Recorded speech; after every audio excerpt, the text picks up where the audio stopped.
언론 여긴 국민 라디오.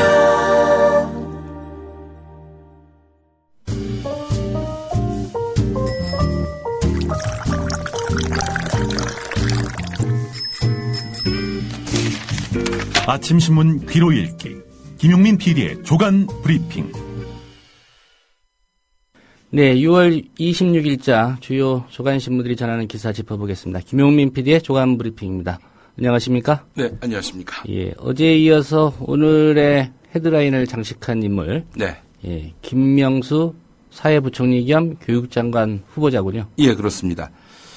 한국교원대 교수로 있었죠.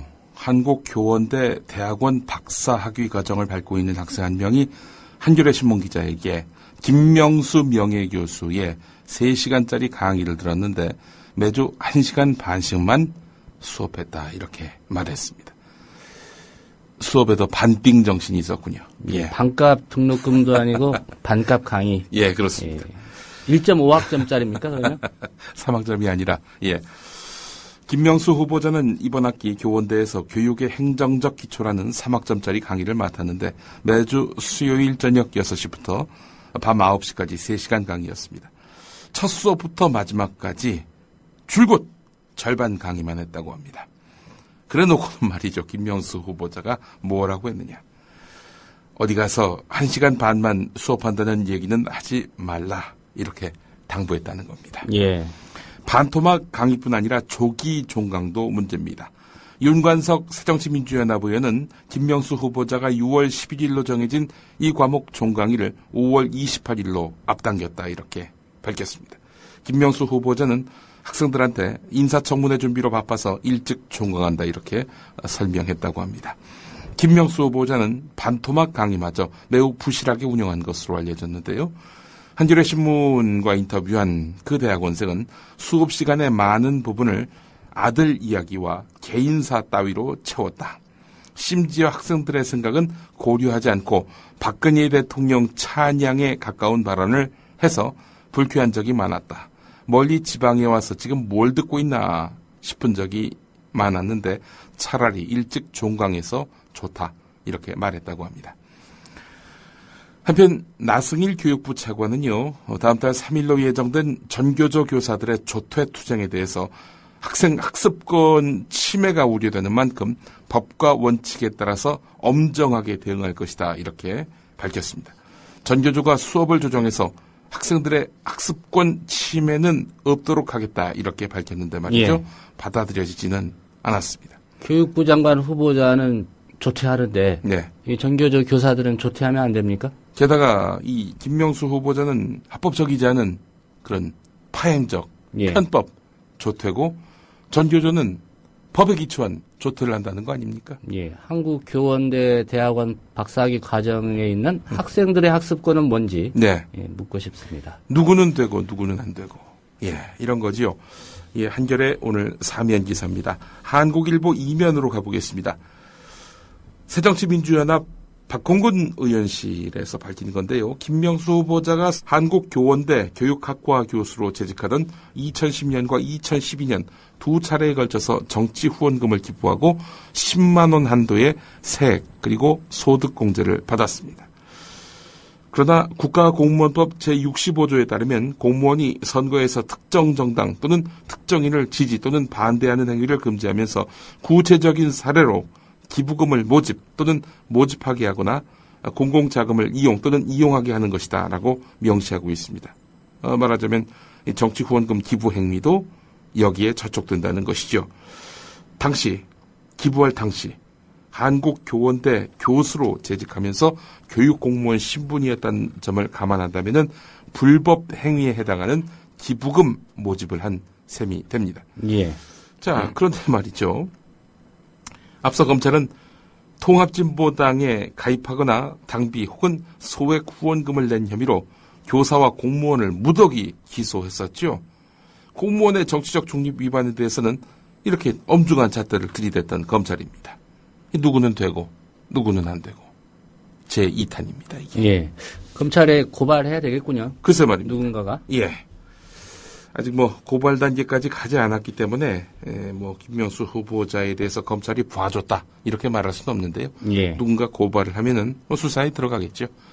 형평성 고려하지 않을 수 없을 테고요. 예. 사교육 업체 주식에도 투자하고 네. 예. 정치인에게는 예. 후원금을 기부하고요. 네, 그렇습니다. 자, 이런 가운데 그 김명수 후보자가 제자 논문을 학술지에 본인 명의로 발표한 데 이어서 한국연구업적통합정보에다가 100% 자신의 저작물로 해서 만든 논문이다. 이렇게 기재를 해서 연구업적을 독차지한 사실이 밝혀졌습니다. 경향신문 이면에 실린 기사인데요. 예. 김명수 후보자는 그동안 본인을 제1저자, 제자를 제2저자로 올린 데 대해서 제자를 살려주기 위해 함께 이름을 올렸다. 함께 이름을 올렸다. 이렇게 해명을 했는데 정작 연구업적을 입력할 때는 논문의 원저자인 제자의 기여도를 0%로 이렇게 기록한 겁니다. 실제로 0% 이렇게 나와 있습니다. 예. 오늘 동아일보 사설을 보겠습니다. 제목이 이렇습니다. 파면 팔수록 새 의혹 나오는 김명수 후보자. 이겁니다. 유형학술지 논란 어제 소개를 해드렸지요. 한국교원대가 학술지를 발행하는데 이름이 학교경영이다. 내가 거기다가 논문을 냈다. 이 김명수 후보자가 밝힌 거 아니겠습니까? 자, 그런데 한국교원대는 학교경영이라는 학술지를 발행한 적이 없다. 이렇게 밝혔습니다. 허위 경력을 내세웠다는 의혹도 있었죠. 서울대 사대부설 교육연구소 특별연구원이다. 이렇게 본인의 경력을 적었는데 그러나 서울대가 제출한 증명서에 따르면 김명수 후보자는 조교로 재직했을 뿐입니다. 예. 조교와 특별연구원은 분명히 다르지요. 김명수 후보자는 사교육업체 아이넷스쿨 주식 3만 주를 갖고 있다가 장관 후보자로 지명된 날 모두 매각했지요. 노후 자금용이라고 설명을 했는데 공무원 연금 자격이 있는 국립대 교수로서 부적절한 변명이다. 이렇게 동아일보는 질타하고 있습니다. 또 제자의 논문을 가로챘거나 다른 사람의 논문을 표절했다는 의혹도 무려 10여 건 제기되고 있고 제자 논문을 가로채 3건의 논문으로 1270만 원의 연구비를 타낸 점, 이건 뭐 거의 형사처벌감이 아니냐라는 것이 동아일보의 시각입니다. 예. 그러면서 동아일보는 지금까지 나온 의혹만으로도 김명수 후보자는 높은 도덕적 수준이 요구되는 교육부의 수장 자격이 없다. 그는 보건복지부, 고용노동부, 환경부, 문화체육관광부, 여성가족부까지 관할하는 사회부 총리를 겸한다는 것은 더욱 맞지 않는 일이다. 이렇게 질타를 냈습니다. 문창극 전 총리 후보자가 모략당했다는 동아일보 아닙니까? 그런 동아일보가 김명수는 안 된다. 이렇게 논지를 펴고 있습니다. 이는 중앙일보도 마찬가지입니다. 예. 김명수 후보자, 지금 2010년 9월에 대통령 직속 국가교육과학기술 자문회의 자문위원으로 재직하면서 교육과학기술부가 발주했던 교육수요 변화에 대응하는 교원 양성 체제 구축 방안이란 연구 용역을 따냈다고 합니다. 본인이 자문위원이면서 이 교육부에 연구 용역을 따냈다는 거지요. 이를 두고 학계에서는 사실상 연구 용역 수임을 매기로 해당 기관과 유착 관계가 발생할 수 있다 이렇게 우려하고 있습니다. 예. 이것도 상당히 중요한 문제인데 말이죠. 워낙 의혹들이 메가톤급 의혹들이 많아가지고 이거는 곁가지로 소개를 해드리는 그런 사안이 됐습니다. 근데 이 김명수 후보자뿐이 아닙니다. 이 정종섭 안전행정부 장관 후보자 같은 경우 지난해 9월에 대검찰청 검찰개혁심의위원회 위원장으로 재직하면서 대검찰청 산하 형사정책단에서 발주한 검사 영장 신청권의 헌법 규범적 의미에 대한 연구라는 연구 과제를 수의계약 형태로 체결했다고 합니다. 예. 계약 금액이 4,500만 원이었습니다. 앞서 김명수 후보자는 3,600만 원이었는데 액수가 한 1,000만 원 더 많습니다. 이제 정종섭 후보자뿐이 아닙니다. 최양희 미래창조과학부 장관 후보자 같은 경우도 포스코 사회이사로 재직할 당시 이 최양희 후보자가 소속된 연구실에서 포스코 ICT, 예전에는 포스데이터라는 이름의 회사였는데 예. 여기 지원을 받아서 2차례 프로젝트를 수행했다고 합니다. 예, 참 장관 후보들의 용역, 특혜 의혹이 일고 있다고 오늘 한국일보가 일면에서 전하고 있습니다. 정종섭 씨 이야기 또 해보겠습니다. 그리고 잠시 후에 최양희 후보자 이야기도 해보겠습니다. 정종섭 후보자, 정부기관 자문위원으로 활동하면서 연구 용역을 수주해 그 윤리성 논란이 일고 있는 이런 정종섭 후보자가 자문위원 역할 때 무엇을 했느냐. 오늘 한국일보는 또 이면에서 이 점을 짚고 있습니다. 예. 문화재위원회 위원 활동 때 106번 회의 중에 69번 불참했다고 합니다. 현대 엘리베이터 이사하면서도 3분의 1가량을 불참해놓고. 예. 예. 이 회의도 결국은 3번에 한 2번 꼴은 안 나온 거네요. 예, 그렇습니다. 예. 일관성이 있네요, 이분이. 예. 정종섭 후보자 같은 경우 현대 엘리베이터로부터 2번 참석해서 올 초부터 예. 2,100만 원이 넘는 그런. 한 번 나가면 본인은 100표를 행사하기 때문에 줄인 거 아닐까요? 예. 글쎄 말입니다. 득표수가 이제 넘칠 수 있기 때문에. 예. 그 전에 정종섭 후보자는 한국의 선거 1인 1표제 문제가 있다. 나같이 훌륭한 사람은 1인 100표를 행사해야 한다. 이렇게 밝힌 바 있었죠. 참 어처구니가 없습니다. 한편 정종섭 후보자 같은 경우 부동산 시세 차익을 노리고 위장 전입을 한 것으로 또 드러났습니다. 인사청문 요청안을 보면은 이 정종섭 후보자는 1991년 저희 국민 TV가 있는 망원동 신축 빌라에 혼자 전입했다가 5개월 뒤 서울 관악구 아파트로 주소지를 옮겼습니다. 망원동 빌라를 매입하고 친구 김모 씨에게 팔았는데요. 당시 정종섭 후보자는 헌법재판소 헌법연구관이었습니다. 부동산 관계자 말로는 당시 망원동은 빌라 신축 같은 이런 개발붐이 일면서 집값이 오르는 상황이었다. 이렇게 말했습니다. 정 후보자 측은 거절할 수 없는 친구의 부탁으로 명의만 빌려준 것이다. 이렇게 해명을 했는데요. 하지만 경향신문이 이 해명으로 그치지 않고 등기부 등본을 뗐습니다. 그랬더니 정종섭 후보자가 1991년 7월 또 10월 망원동 빌라를 담보로 해서 2,110만 원을 대출받았다고 합니다. 본인 명의로 대출받고 친구 김 씨에게 되팔 때까지 대출금을 다 갚지도 않았습니다. 본인 명의로 대출까지 받았다는 해명. 이 또 대출도 명의를 빌려줬다는 얘기입니까? 예. 또 이럴 수가 있나요? 한편 친구는 작고한 상태라고 합니다. 최양희 후보자 이야기를 해보겠습니다. 최양희 미래창조과학부 장관 후보자 부부의 금융자산이 2012년 9월부터 2014년 5월까지 2년이 채 안 되는 동안 16억여 원이 늘어난 것으로 확인됐습니다. 예. 두 사람은 특히 같은 금액을 같은 날짜에 같은 금융기관에 넣어서 자금 출처에 관심이 쏠리고 있습니다. 평생을 교수로 살아온 최양희 후보자 부부가 7억에서 8억 상당의 아파트 2채와 약간의 부동산이 있는 것에 더해서 17억 9천여만 원이나 되는 금융자산이 있다는 거. 이거 이례적이다라고 문병호 새정치연합의원은 밝히고 있습니다. 돈 문제와 관련해서 또 의혹이 있습니다. 최경환 기획재정부 장관 겸 경제부총리. 이분 같은 경우 피감 기관이나 금융권 인사들에게서 고액 후원금을 받은 사실이 드러났습니다. 안홍철 한국투자공사 사장, 이 사람이 감사로 재직하던 2006년부터 지난해까지 모두 2,130만 원을 후원받은 것으로 나타났습니다. 최경환 후보자가 말이죠. 예. 지난해에는 안홍철 사장에게서 개인이 국회의원에게 낼 수 있는 연간 후원금 최대 한도인 500만 원을 후원금으로 받았습니다. 한국투자공사는 기획재정부 산하의 공공기관인데요. 국회 기획재정위원회 피감 기관입니다. 최경환 후보는 그동안 기획재정위원회에서 줄곧 몸담았었고요. 한나라당 간사를 맡기도 했습니다. 안홍철 사장 어디서 많이 들어본 이름 아닙니까? 예. 한국투자공사 감사로 일해오다가 지난해 12월 사장이 됐는데 말이죠. 이 과정에서 최경환 후보자의 입김이 작용한 것 아니냐 이런 의혹이 나올 만도 합니다. 그동안 이 최경환 후보자에게 어마어마한 후원을 했으니 말입니다. 두 사람의 인연을 보게 되면은 연세대 동문이고 또 이 최경환 후보자가 행정고시 22회 안홍철 사장 같은 경우 23회입니다.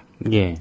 특히 안홍철 사장 같은 경우 노무현 전 대통령과 안철수 의원 등을 원색적으로 비난해서 물의를 빚은 인물이고요. 그렇게 해서 야당 의원들이 이 사람 물러나야 된다라고 목소리를 높였어요. 여당 의원들도 동조를 했었는데 예. 그런데 이 양반 그 자리를 유지하고 있단 말이죠.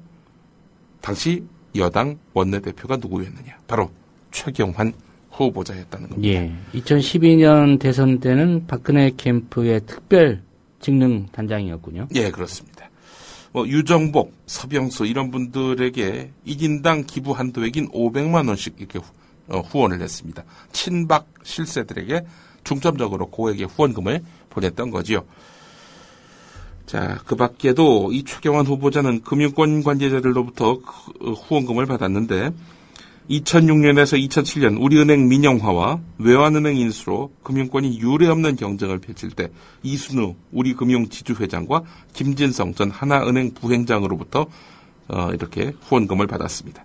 2011년에는 임기영 대우증권 대표이사와 정진석 전 동양증권 대표에게서 또 후원금을 받았습니다. 최경환 후보자 2009년 지식경제부 장관 후보 인사청문회 과정에서 대가성 후원금 논란이 이니까 후원금 모금 활동을 하지 않겠다 이렇게 밝혔습니다. 그러나 이후에 고액 후원금을 받아왔습니다. 예. 거짓말한 거죠. 예. 아이고 참 이렇게 이 피감기관 인사들한테서 고액 후원금을 받으면 피감기관 인사들한테 잘해주지 않겠습니까? 보은하지 않겠어요? 이게 합법적인 뇌물은 아닌지 의구심을 갖지 않을 수가 없는 겁니다. 자, 돈 얘기는 이 정도로 하겠습니다. 하나만 더 하겠습니다. 워낙 많으니까. 이기권 노동부 장관 후보자, 고용노동부 장관 후보자지요. 직무 관련성이 높은 온라인 교육업체의 주식을 갖고 있다가 장관 내정 직후에 팔아서 수천만 원의 시세 차익을 거둔 것으로 확인됐습니다. 크레듀라는 온라인 직업교육을 하는 그런 업체의 주식이었는데요. 예. 자, 직무 관련해서 이렇게 주식 수천만 원 시세 차익을 거뒀다 제가 말씀을 드리지 않았습니까? 고용노동부가 주관하고 한국직업능력개발원이 시행하는 인터넷 통신훈련 기관평가에서 1위를 차지했던 업체가 바로 크레듀입니다. 자, 당시에 이기권 고용노동부 장관 후보자는 노동부 차관으로 재직하던 터였습니다. 예. 이미 보도가 나온 내용들이긴 합니다만은 꼭 짚어봐야 될 것 같습니다. 이병기 국가정보원장 후보자, 입대 7개월 만에 제대를 했다고 하는군요. 예. 가사 사정 때문에, 1975년 5월에 외무부를 휴직하고 육군에 입대해서 7개월 만에 이병으로 제대를 했는데, 당시 병역법상 이대 독자는 6개월간 방위로 근무할 수 있었다 이렇게 해명을 했습니다. 국정원장이 말이죠. 입대 7개월 만에 제대를 했군요. 하긴 아예 면제가 된 분도 국정원장을 했었죠. 그런 국정원장이 나중에 대선 개입으로 인해서 큰 탈을 일으켰고, 그래서 지금 현재 잡혀있는 상태고 재판을 받고 있는 상태입니다. 물론 군대 안 갔다고 해서 그것 때문에 대선 부정을 저질렀다 이런 얘기는 아니죠. 예. 자, 이런 가운데 이병기 후보자 아들도 문제입니다. 이 군 복무 기간 후방의 군악대에서 근무하는 특혜를 받았다는 의혹이 불거졌습니다. 새정치연합 김광진 의원이 밝혀낸 건데요. 예. 아들이 입대할 당시 차량 운전 특기에서 특별한 사유 없이 금관악기 특기를 받아서 그 꽃보직으로 통하는 후방 지역 군악대에서 근무했다는 겁니다. 이 군악대에서 근무를 하게 되면 말이죠. 훈련에서 열외가 되고 휴대전화를 소지할 수 있고 사복이 허용되고 잦은 외박과 외출이 가능해서 이거 거의 연예병사의 버금가는 특혜를 받을 수 있다고 하는군요. 예. 이때 당시에 운전면허증 외에는 특별한 자격증이 없었는데 대학에서도 악기와 무관한 1호 일문학과를 다녔는데 어째서 이런 특혜를 받았을까요? 그러면 악기를 다루는 건 군대에서 시켜줍니까? 예.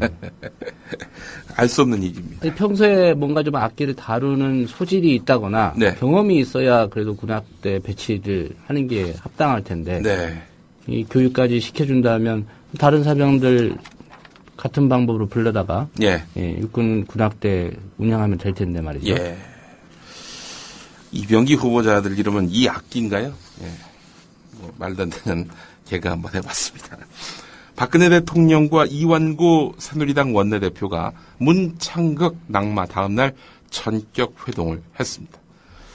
회동은 국무위원, 그러니까 장관을 비롯한 8명의 국회 인사청문회를 앞두고 박근혜 대통령이 여당에게 협조를 당부하면서 단속에 나선 것으로 풀이됩니다.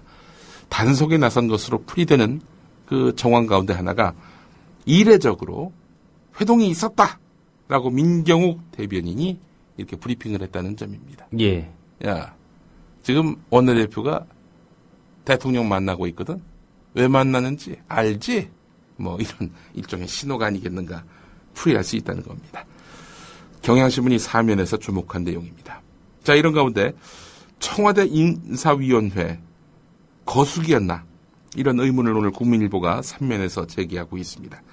박지원 새정치연합 의원이 어제 비선 라인이 인사를 하고 있다는 의혹을 국민과 정치권 등에서 하지 않고 있느냐라고 말을 했습니다. 박관영 전 국회의장 같은 경우도 이 비선 라인에서 인사를 했을 가능성을 이렇게 시사했는데요. 만만회라는 이름이 있습니다. 박지만, 이재만, 정윤회. 박근혜 대통령에게 핵심 측근이자 또 동생으로 꼽히는 사람들. 박지만, 이재만, 정윤회 해서 만만회인데 예. 그래서 이 사람들이 결국 인사농단을 한 것이 아니냐라는 의구심이 일고 있습니다. 비선 라인들이 추천했다고 해서 그렇게 해서 김기춘 실장은 그저 거수기 역할만 했다고 해서 김기춘 실장의 책임이 사라지는가?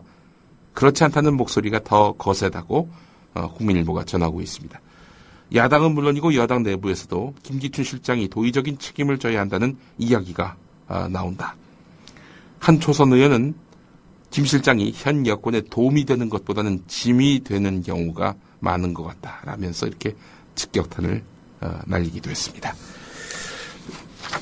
김기춘과 무관하다라는 이런 이야기인데요. 그 김기춘 실장 유임을 위한 어떤 포석의 일환인지 이것도 의문입니다. 예. 김기춘 실장 그동안 실세로 분류되었고 그 전만은 뭐 여당 실세들도 부인하지 않았는데 말이죠. 갑자기 어느 한순간부터 정윤회가 등장하고 박지만이 등장하고 그러면서 김기춘은 실종되고 대체 이게 나라 꼴이 정말 어처구니가 없습니다. 자, 오늘 중앙일보가 눈길을 끕니다. 이게 정말 아주 뒤끝 장렬입니다. 오늘 정의화 국회의장과 인터뷰를 일면에 실었는데 사돈의 팔촌까지 파헤치는 청문회 반드시 바꾸겠다는 워딩을 머릿기사로 다뤘습니다. 권양숙 노무현 전 대통령의 아내 되는 권양숙 여사 같은 경우 조선일보가 10촌까지 뒤졌던 그런 일이 있었죠. 예. 사돈의 8촌까지 파헤치는 청문회를 바꾸겠다는 정의화 의장의 말. 말하자면 10촌까지 팔 수 있게 바꾸겠다는 얘기입니까? 그런 얘기인가요? 예. 어쨌든 이 중앙일보로서는 문창극 이 낙마가 이래저래 큰 아픔이 됐던 모양입니다. 대기자라는 직책, 그 직책의 무게감을 크게 떨어뜨리는 박보균 중앙일보 대기자의 칼럼을 소개하겠습니다. 제목이 이렇습니다. 문창극 드라마. 읽어드리겠습니다. 문창극은 퇴장했다. 그는 총리 후보직을 반납했다. 감흥이 엇갈린다. 허탈과 아쉬움, 여유와 만족감, 그에 대한 찬반 대립은 거칠다. 감정은 충돌한다. 그의 퇴로는 외롭지 않다. 민심은 달라져갔다. 반전 흐름이 형성됐다. 문창극의 방어력은 인상적이었다. 초기에 그는 고군분투했다. 그는 쉽게 낙담하지 않았다. 그는 자신의 드라마를 만들어갔다. 그 힘은 진실에 대한 믿음이다. 그의 강연은 글쓰기 식이다. 기승전결에 따른 70분이다. KBS 보도는 2분이다. 폭로성 보도는 위력적이다. 인격 파괴의 위험이 따른다. 전체 맥락은 유지돼야 한다. 반론이 있어야 한다. KBS는 편성 원칙을 무시했다. 문창극 보도는 심하게 일그러졌다. 그는 친일과 반민족의 틀에 갇혔다. 문창극 드라마는 새누리당 내면을 보여줬다. 무기력과 기회주의, 웰빙의 체질은 깊어졌다. 정치인은 여론을 중시해야 한다. 하지만 무분별한 여론 편승은 무책임 정치다. 때로는 여론에 맞서야 한다. 설득하고 고쳐야 한다. 그것이 진정한 소통이다. 거기서 용기와 신념의 리더십이 등장한다. 그런 환경에서 정치 스타는 탄생한다. 새누리당 대처는 어설펐다. 야당에게 약점이 잡혔다. 문창극 사퇴 회견은 비장했다.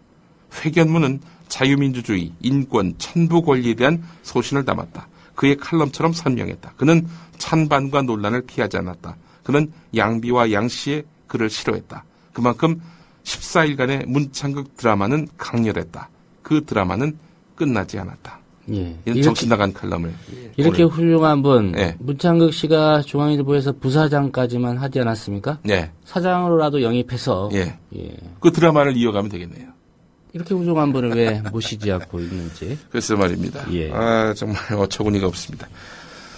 자, 이런 가운데 문창극 총리 후보자, 그가 사퇴는 했지만 그의 할아버지가 일본군과 싸우다 전사한 독립유공자로 추정된다는 국가보훈처의 판단이 논란의 여지를 남기고 있습니다. 오늘 그 한겨레가 12면에서 이 문제를 다루고 있는데요. 국가보훈처가 친일파라는 오명을 썼다는 문창극 전 후보자에게 명예로운 퇴로를 열어준 셈이 됐는데, 하지만 이런 판단을 급조하면서 허점이 드러나면서 여러 반론이 나오고 있다는 겁니다. 어제 우리 국민라디오 조상훈의 뉴스바에서 이준식 연세대 연구교수와의 인터뷰에서 상세히 나와 있습니다만은, 문창극 씨가 자기 할아버지라고 주장하는 문남규 선생, 그런데 1921년에 순국한 걸로 되어 있지 않습니까? 예. 보훈처 발표는 그렇습니다. 그런데 문창극 씨는 3.1운동 때 돌아가셨다는 거예요. 3.1운동이 언제 있었습니까? 1919년이죠. 그렇습니다. 게다가 이런 그 차이가 분명히 존재하고 있는데 말이죠. 국가보훈처는요, 심사기간만 수년이 걸리는 이 독립유공자 후손 인증, 이걸 하루 만에 결정했단 말이죠. 민족문제연구소 방학진 사무국장 말은 이렇습니다. 후손임을 주장하는 쪽의 원적지와 독립유공자 사망지역이 동일하고 이름이 같다는 것만으로는 친족관계를 확인할 수 없다. 보훈처가 증거주의에 입각한 서훈심사제도의 원칙을 저버렸다. 이렇게 지적을 했습니다. 게다가 이 대한독립단 소속으로 항일운동을 하다가 순국한 걸로 되어 있지 않습니까? 독립유공자 문남규 선생 말입니다. 예. 근데 이제 대한독립단은요, 유교적 신념을 바탕으로 해서 조선왕조를 다시 세우자는 복벽주의 단체입니다. 자, 그런데 문창극 전 후보자는 4대째 기독교 집안이라고 자기를 소개해왔습니다. 유교적 신념으로 무장한 대한독립단에서 활동한 문남규 선생과 4대째 기독교 집안이라는 문창극 전 후보자의 설명이 앞뒤가 맞지 않는다는 겁니다. 자, 당시에 그 이승만을 비롯한 이른바 그 진정성을 알 수 없는 이런 독립운동가들, 이 사람들은 조선왕조를 혐오했었습니다. 이미 대한제국이 그 막을 내리기 전부터도 혐오했었던 사람들이거든요. 기독교를 바탕으로 한 인물들. 그런데 조선왕조 부활을 노리는 유교 단체 안에서 항일 활동을 했다? 맞지가 않습니다. 그래서 억지로 그냥 갖다 붙인 것 같습니다. 예. 저희가 7.18로 몰리는 것이 민망하고 부끄러우니까 말이죠. 하여간 오늘 한겨레는 또 그래서 오면에서 인사 실패를 야당과 언론 탓으로 돌리려는 보수의 행태를 비판했습니다. 홍문종 씨 같은 경우 책임진다면 KBS가 져야 할 일이지 김기춘 비서실장이 책임질 일이 아니다, 이렇게 말을 했었고, 조선일보 같은 경우 누가 실익도 없는 친일 반민족 행위를 한단 말인가, 이런 사설을 썼단 말이죠. 예. 주류 보수층은 하지만 아직은 일정한 거리를 두고 문창극 씨가 고위 공직자가 돼선 안 될 인물이다, 이렇게 밝히고 있습니다. 뭐든지 이게 그 승부로 보려는 보수의 행태가 여기서 역력히 드러났다고 봅니다. 이대로 문창극의 그 사퇴로 귀결이 되면은 여당 보수의 패배로 결론 날 수가 있고, 이렇게 되면 앞으로 주도권을 야권에게 영영 넘겨줄 수가 있다. 이런 승패주의에 기초한 이런 문창극 살리기가 아니겠는가, 저는 이렇게 보고 있습니다. 오늘 한겨레 사설 제목만 소개를 해드리고 마무리하겠습니다. 남 탓으로는 인사 실패에 책임을 가질 수 없다. 네, 오늘 여기까지입니다. 예. 김용민 PD의 조간 브리핑이었습니다. 잘 들었습니다. 고맙습니다.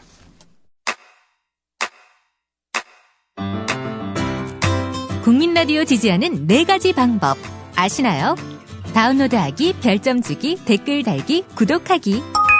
국민 라디오를 보다 많은 이들에게 전할 수 있는 가장 손쉬운 방법. 다운로드하기, 별점 주기, 댓글 달기, 구독하기. 잊지 마세요. 다운로드하기, 별점 주기, 댓글 달기, 구독하기.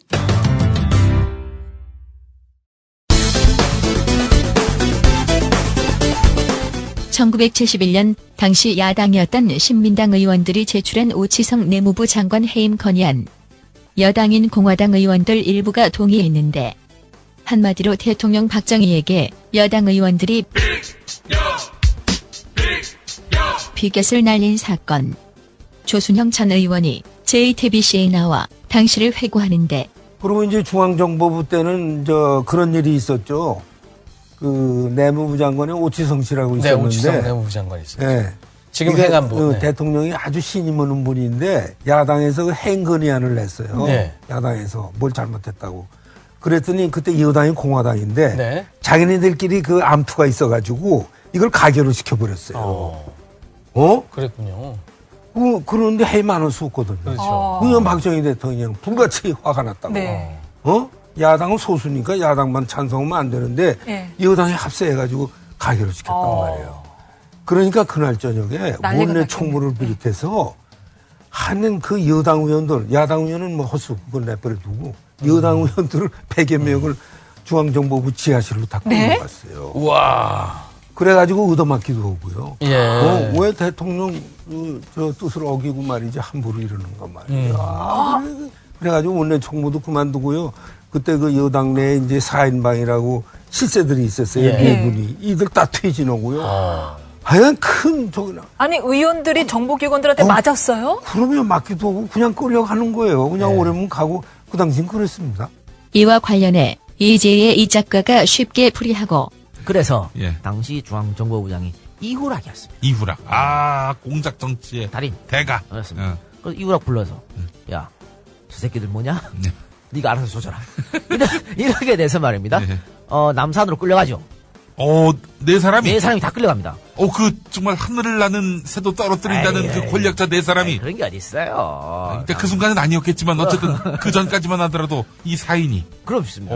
감히 상상도 할 수 없는 거예요. 그러니까 남산에서 이 사람들 데려가라고 했을 때도 이 사람들은 내가 누군지 알고 그래. 이랬었죠. 그렇지. 그런 게 때만 있으니까 하더라도. 일단 가시게 합시다. 가자마자 작살나는 거죠, 뭐. 이게 얼마나 두드러 맞았냐면요. 김성곤 씨 트레이드 마크가 이거 카이젤 수염이라고. 카이젤 수염. 이렇게 있지 않습니까? 하늘로 이렇게 콧수염이 하늘로 싹 솟은 거. 그게 트레이드 마크였어요. 그래서 맨날 그 콧수염 주물럭주물럭거리고 했는데 이 콧수염을 말이죠. 다 뜯겼습니다. 쪽집게로 하나씩. 한 올 뽑아 고문이야. 근데 이거는 고문이기도 하지만 아니 국회의원 다선 국회의원에 한 그룹 총수의 회장인데 저 기떼기 새파란 수사관이 털을 뽑으면서 이 새끼 이름을 뽑아도 얼마나 자존심 상하고. 그렇지. 안 그렇습니까? 아픈 것도 아픈 거지만. 그렇습니다. 문창극은 안 된다는 여당 의원들 주장. 보수인사 최재욱 씨는 그때처럼 정보기관의 여당 의원들 끌어가 코털 뽑을 수도 없고 이러며 아쉬움을 표하는데 TV조선에 나와서 했던 말.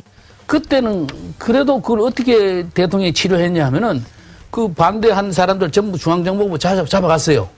잡아가가지고 그 박근혜 대통령의 전임 지역구인 달성군 있지 않습니까? 달성군 출신의 그 주동이 누구냐 하면 달성군 출신의 그 김성곤 의원입니다. 김성곤이 쌍용의 창업자죠. 그 사람은 사실상 고문을 이 코털까지 뽑는 고문을 가했어요. 그래라고도 해서 그래도 원내 세력을 잡아나갔어요. 근데 지금은 어떻습니까? 지금 그리 못하게 돼 있지 않습니까? 뭐 그래 해서도 안 되죠. 시대가 바뀌어서. 그래 무슨 수단이 없다 이죠. 그래서 뭐 그런 생각이 했겠습니까만은 아이고 나도 양기부라는 게 옛날처럼 분위기 안 있었으면 문창극은 된다는 사람들의 수준.